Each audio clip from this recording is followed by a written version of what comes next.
मार्च 2004 जम्मू कश्मीर के शोपियां जिले में बर्फ से ढकी पहाड़ियों के बीच जंगल के किनारे बना एक लकड़ी का छोटा सा घर पूरी तरह खामोशी में डूबा हुआ था। बाहर बर्फीली हवा चल रही थी। बाहर मिट्टी के चूल्हे पर कहवा बन रहा था। उसी चूल्हे के पास एक जवान लड़का खड़ा था जिसके कंधे पर AK-47 लटकी हुई थी। लंबी दाढ़ी, कंधों तक आते बाल और बिल्कुल शांत चेहरा। उसका नाम था इफ्तिखार भट्ट। घर के अंदर चारपाई पर 2 आदमी बैठे थे। ये कोई आम लोग नहीं थे, बल्कि साउथ कश्मीर में आतंक का सबसे बड़ा नाम बन चुके हिजबुल मुजाहिदीन के 2 खूंखार कमांडर थे, अबू तुरारा और अबू सब्जार। दोनों आपस में धीमी आवाज में बात कर रहे थे, लेकिन उनकी नजर बार बार इफ्तिखार भट्ट की तरफ जा रही थी। इफ्तिखार की असामान्य शांति उन्हें बेचैन कर रही थी। सिर्फ 2 हफ्ते पहले ही इफ्तिखार उनके पास आया था और उसने बताया था कि 3 साल पहले इंडियन आर्मी ने उसके बड़े भाई को एक एनकाउंटर में मार दिया था। तभी से वो बदले की आग में जल रहा था और भारतीय सेना से बदला लेना चाहता था। इफ्तिखार ने आर्मी के काफिले पर हमले का इतना सटीक प्लान उनके सामने रखा था कि दोनों कमांडर पहली नजर में ही प्रभावित हो गए थे। चेकपोस्ट की लोकेशन, गार्ड्स की संख्या, एंट्री और एग्जिट रूट, सब कुछ इतना बारीकी से तैयार था कि किसी को शक करने का मौका नहीं मिला। लेकिन आज मिशन से ठीक पहले अबू तुरारा के मन में अजीब सा संदेह उठ रहा था। उसे इफ्तिखार पर शक हो रहा था। कहवा तैयार हो चुका था। इफ्तिखार ने 3 कप ट्रे में रखे और कमरे में आकर चारपाई के पास ट्रे रख दी। अबू तुरारा और अबू सब्जार ने अपने अपने कप उठा लिए और तीनों चुपचाप कहवा पीने लगे। कुछ मिनट तक कमरे में पूरी खामोशी छाई रही। फिर अचानक अबू तुरारा इफ्तिखार को नाम लेकर बुलाता है और कहता है कि वो आखिरी बार पूछ रहा है। इसके बाद वो सीधे उसकी आंखों में देखकर सवाल करता है, तुम आखिर हो कौन? इफ्तिखार कुछ नहीं बोलता। उसकी चुप्पी अब कमरे को और भारी बना देती है। अबू तुरारा की आवाज और तेज हो जाती है और वो फिर से वही सवाल दोहराता है। इस बार इफ्तिखार धीरे से अपना कप जमीन पर रखता है, खड़ा होता है और कंधे से अपनी राइफल उतार देता है। उसकी आवाज शांत होती, लेकिन उसमें जरा भी डर नहीं होता। वो कहता है कि अगर उन्हें उस पर जरा सा भी शक है तो वो अभी उसी बंदूक से उसे गोली मार दे। अगर भरोसा नहीं है तो ये ऑपरेशन नहीं हो सकता और उससे बेहतर है कि वो उसे यही मार डाले। अबू तुरारा AK-47 इफ्तिखार पर तान देता है। कुछ सेकंड तक कमरे में कोई कुछ नहीं बोलता। अबू सब्जार अबू तुरारा की तरफ देखता है और दोनों की आंखें मिलती हैं। तुरारा हल्के से सिर हिला देता है। इसके बाद अबू सब्जार अपनी AK-47 नीचे कर लेता है। दोनों फिर से अपने अपने कप उठाते हैं। उसी पल पिस्तौल लोड होने की आवाज गूंजती है। अगले ही पल 2 गोलियों की आवाज उस छोटे से कमरे को हिला देती। इफ्तिखार अपने कपड़ों के अंदर छुपी 9 mm पिस्टल निकाल चुका था। पहली गोली अबू तुरारा के सिर में जाती है और दूसरी गोली अबू सब्जार के सिर में। दोनों खूंखार जमीन पर गिर पड़ते हैं। कुछ ही सेकंड में साउथ कश्मीर के 2 सबसे बड़े आतंकियों की कहानी हमेशा के लिए खत्म हो जाती है। इसके बाद इफ्तिखार पिस्टल नीचे रखता है और अपना अधूरा कहवा पीने लगता है, जैसे वहां कुछ हुआ ही ना हो। लेकिन दोस्तों, ये कोई आपसी झगड़ा नहीं था और ना ही किसी आतंकवादी संगठन के भीतर की गद्दारी। ये था इंडियन आर्मी का एक बेहद साहसी अंडरकवर ऑपरेशन। इफ्तिखार भट्ट असल में कोई आतंकी नहीं था, बल्कि 1 पैरा स्पेशल फोर्स का जाबाज कमांडो मेजर मोहित शर्मा था। यहीं से शुरू होती है एक ऐसी कहानी जो एक मिडिल क्लास परिवार से निकलकर देश के सबसे बड़े वीरों में शामिल होने तक जाती है। और आगे हम जानेंगे कि आखिर कौन थे मेजर मोहित शर्मा और कैसे उन्होंने अपने जुनून और हौसले से इतिहास रच दिया। 13 जनवरी 1978 को हरियाणा में जन्मे मोहित शर्मा के पिता राजेंद्र शर्मा पंजाब नेशनल बैंक में अधिकारी थे और मां सुशीला शर्मा दिल्ली जल बोर्ड में काम करती थी। घर का माहौल अनुशासन और पढ़ाई से भरा हुआ था। मोहित अपने बड़े भाई मधुर शर्मा के बेहद करीब थे। उम्र में सिर्फ 13 महीने का फर्क था, लेकिन सोच में दोनों बिल्कुल अलग थे। माता पिता चाहते थे कि दोनों बेटे इंजीनियर बने और एक सुरक्षित जिंदगी जिए, लेकिन मधुर शर्मा का सपना था एयरफोर्स में जाना। वो NDA की तैयारी करते हैं, लेकिन सिलेक्ट नहीं हो पाता। माता पिता की इच्छा के अनुसार मधुर इंजीनियरिंग में चले जाते हैं, लेकिन सेना का सपना घर के छोटे बेटे मोहित शर्मा के मन में बैठ जाता है। स्कूल के दिनों से ही मोहित शर्मा पढ़ाई में अच्छे थे, लेकिन उनके भीतर कुछ अलग था। 1995 में दिल्ली पब्लिक स्कूल गाजियाबाद से 12वीं पास करने के बाद परिवार के दबाव में उन्होंने महाराष्ट्र के श्री संत Gajanan Maharaj college of engineering में एडमिशन ले ली। बाहर से सब कुछ नॉर्मल लग रहा था, लेकिन हॉस्टल के उस कमरे में बैठा मोहित शर्मा हर दिन एक अलग ही जंग लड़ रहा था। जब बाकी छात्र इंजीनियरिंग की असाइनमेंट्स में व्यस्त रहते, तब मोहित NDA के सवाल हल करते, करंट अफेयर्स पढ़ते और खुद को शारीरिक और मानसिक रूप से सेना के लिए तैयार करते। मोहित ने NDA का एग्जाम दिया, लेकिन कई हफ्तों तक कोई रिजल्ट नहीं आया। उन्हें बेचैनी होने लगी। दरअसल रिजल्ट उनके घर पहुंच चुका था, लेकिन माता पिता ने जानबूझकर छुपा लिया था। उन्हें डर था कि अगर मोहित को पता चल गया तो वो इंजीनियरिंग छोड़कर फौज में चला जाएगा। लेकिन फिर मोहित शर्मा ने खुद UPSC के ऑफिस में फोन किया और अपना रोल नंबर बताया। जवाब सुनते ही उनके रोंगटे खड़े हो गए। उनका नाम मेरिट लिस्ट में था और SSB इंटरव्यू का कॉल लेटर घर भेजा जा चुका था। मोहित ने एक पल भी नहीं सोचा, वो सीधे भोपाल SSB इंटरव्यू के लिए निकल पड़े। जब माता पिता को पता चला तो उन्होंने बहुत समझाने की कोशिश की, लेकिन मोहित साफ कह चुके थे, या तो इंडियन आर्मी या फिर कुछ नहीं। बेटे के जुनून के आगे माता पिता को झुकना पड़ा। इंटरव्यू क्लियर हो गया लेकिन असली मुश्किल अभी बाकी थी। मेडिकल में मोहित का वजन कट ऑफ से 6 किलो कम था और उसे बढ़ाने के लिए सिर्फ 4 हफ्ते का समय था। यहीं से मोहित की जिंदगी में उनकी माँ का सबसे बड़ा योगदान शुरू होता है। जो माँ पहले उनके फैसले के खिलाफ थी, वही माँ अब उनके सपने को अपना सपना बना लेती है। दूध, केला, घी, हाई प्रोटीन डाइट, हर चीज पूरी योजना के साथ दी जाती है। 4 हफ्तों में मोहित का वजन 8 किलो बढ़ जाता है। मेडिकल क्लियर होता है और भारत को वो ऑफिसर मिलने वाला होता है जो आगे चलकर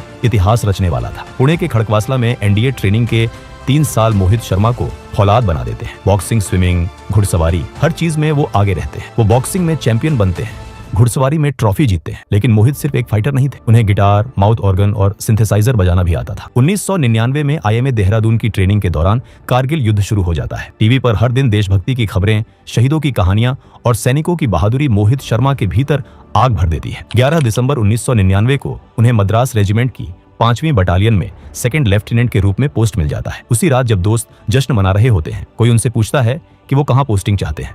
मोहित बिना सोचे जवाब देते हैं, वहां जहां असली लड़ाई हो, जहां आतंकियों से आमना सामना हो। 2000 में उनकी पोस्टिंग जम्मू कश्मीर के पुंछ राजौरी सेक्टर में 38 राष्ट्रीय राइफल्स के साथ होती है। यहीं पहली बार उन्हें पैरा एसएफ के कमांडोज के साथ काम करने का मौका मिलता है। उनकी बहादुरी, उनका जज्बा और उनका तरीका मोहित को अंदर तक हिला गया। तभी उन्होंने ठान लिया कि एक दिन वो भी पैरा एसएफ का हिस्सा बनेंगे। काउंटर इंसर्जेंसी ऑपरेशन के दौरान मोहित शर्मा ने जिस साहस और समझदारी के साथ काम किया, उसने उनके सीनियर अधिकारियों को भी प्रभावित कर दिया। उनकी बहादुरी और नेतृत्व क्षमता के लिए साल 2002 में उन्हें chief of army staff commendation medal से सम्मानित किया गया। जून 2003 में उन्होंने पैरा फोर्सेस के बेहद कठिन और थकाने वाले सिलेक्शन प्रोसेस को सफलतापूर्वक पार कर लिया और 1 पैरा स्पेशल फोर्सेस का हिस्सा बन गए। उनके बेहतरीन प्रदर्शन को देखते हुए दिसंबर 2003 में उन्हें कैप्टन के पद पर प्रमोट कर दिया गया। इसी समय कश्मीर घाटी में हालात तेजी से बिगड़ रहे थे। आतंकवाद एक भयानक रूप ले चुका था। हिजबुल मुजाहिदीन जैसे आतंकी संगठन स्थानीय युवाओं को बहला फुसलाकर और धार्मिक कट्टरता का सहारा लेकर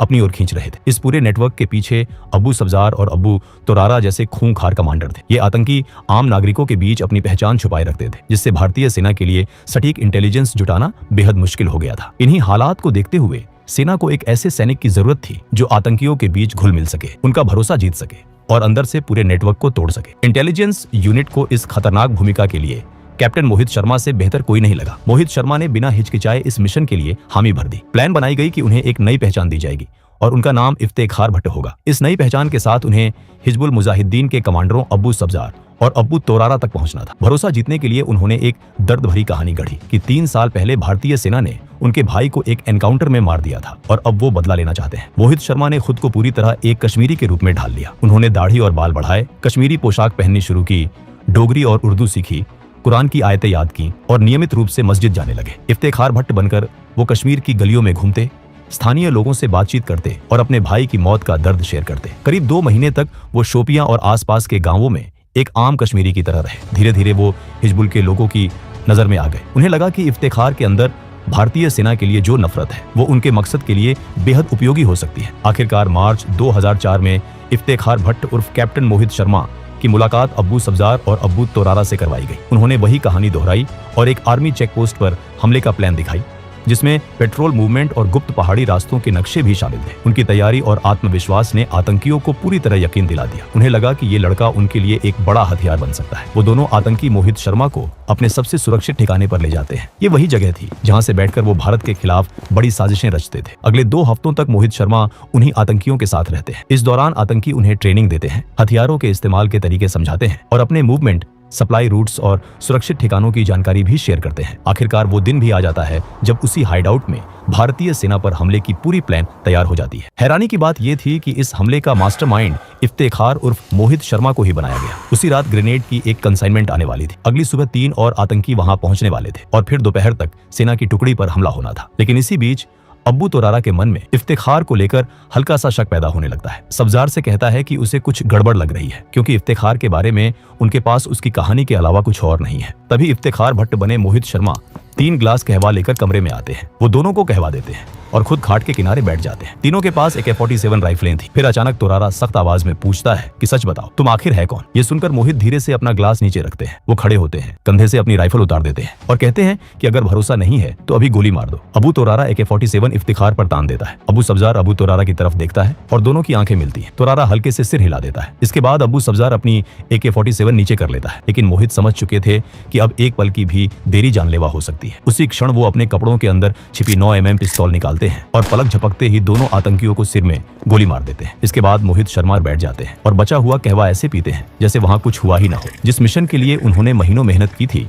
वो सफल हो चुका था। उन्होंने न सिर्फ हिजबुल मुजाहिदीन के 2 सबसे बड़े कमांडरों को खत्म किया था, बल्कि उनकी अहम जानकारियां भी भारतीय सेना तक पहुंचा दी थी, जिससे संगठन की कमर टूट गई। अगली सुबह इफ्तिखार भट्ट फिर से मेजर मोहित शर्मा बन चुके थे। वो बेस कैंप लौटते हैं। 2004 में इसी अद्भुत साहस के लिए उन्हें सेना मेडल से सम्मानित किया गया। नवंबर 2004 में उनकी शादी ऋषिमा शर्मा से हुई। दिसंबर 2005 में उन्हें मेजर के पद पर प्रमोट किया गया और अक्टूबर 2008 में हालात बिगड़ने पर उन्हें फिर कश्मीर बुला लिया गया, जहां अगले कई महीनों तक वो बर्फीले पहाड़ों में आतंकियों की तलाश में जुटे रहे। 20 मार्च 2009 की शाम कुपवाड़ा में अपने बेस पर मौजूद मेजर मोहित शर्मा अपनी टीम के साथ अगले ऑपरेशन की तैयारी कर रहे थे। तभी सेक्टर कमांडर का एक अर्जेंट कॉल आया। उन्होंने बताया कि LOC पार करके कुछ ट्रेन आतंकी हापुड़ा के घने जंगलों में घुस चुके हैं। ये खबर सुनते ही मेजर मोहित शर्मा ने बिना एक पल गवाए अपनी टीम को तैयार होने का ऑर्डर दिया। अगली सुबह 21 मार्च को टीम उन जंगलों में दाखिल हुई। ये सिर्फ जंगल नहीं थे, बल्कि आतंकियों का गढ़। चारों तरफ बर्फ से ढके रास्ते, घनी झाड़ियां और बर्फीली हवाएं, हर कदम पर खतरा था। मेजर मोहित ने टीम को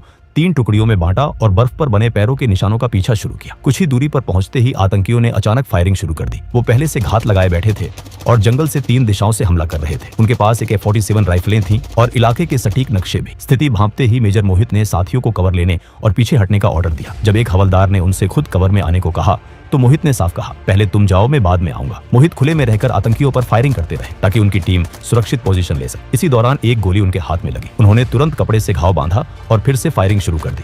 थोड़ी देर बाद लांस नायक सुभाष MGL से फायरिंग कर रहे थे, तभी वो भी घायल हो गए। हालात को देखते हुए मेजर मोहित खुद आगे आए और MGL संभालकर आतंकियों पर ताबड़तोड़ फायर किया। 4 आतंकी वहीं ढेर हो गए। जब मेजर मोहित अपनी टीम की ओर लौट रहे थे, तभी एक और गोली उनके सीने के बाएं हिस्से में लगी, जहां बुलेट प्रूफ जैकेट का कवर नहीं था। खून बहने लगा, लेकिन उन्होंने साथियों से कहा, कुछ नहीं हुआ है, फायरिंग जारी रखो, हम स्पेशल फोर्स में इसी काम के लिए हैं। गंभीर रूप से घायल होने के बावजूद वो पेड़ का सहारा लेकर लगातार फायर करते रहे और अपने साथियों को दुश्मन की सीधी मार से बचाते रहे। ऊंचाई पर मौजूद तीसरी टुकड़ी भी फायरिंग में शामिल हो चुकी। मेजर मोहित रेडियो पर बार बार कहते रहे, फायरिंग रुकनी नहीं चाहिए। धीरे धीरे उनकी आवाज कमजोर पड़ती गई। ज्यादा खून बहने से शरीर जवाब देने लगा, लेकिन आंखें आखिरी दम तक खुली रही। बेस कैंप को जब संदेश मिला कि मेजर मोहित घायल हैं और हिल नहीं पा रहे, तो किसी को यकीन नहीं हुआ। घने जंगलों में लड़ते हुए मेजर मोहित शर्मा मात्र 31 साल की उम्र में वीरगति को प्राप्त हो चुके थे। ये ऑपरेशन 5 दिन तक चला। इस दौरान 8 भारतीय जवान शहीद हुए, लेकिन उनसे पहले 17 आतंकियों को मार गिराया गया। मेजर मोहित शर्मा आज हमारे बीच नहीं है, लेकिन उनकी कहानी हर जवान के भीतर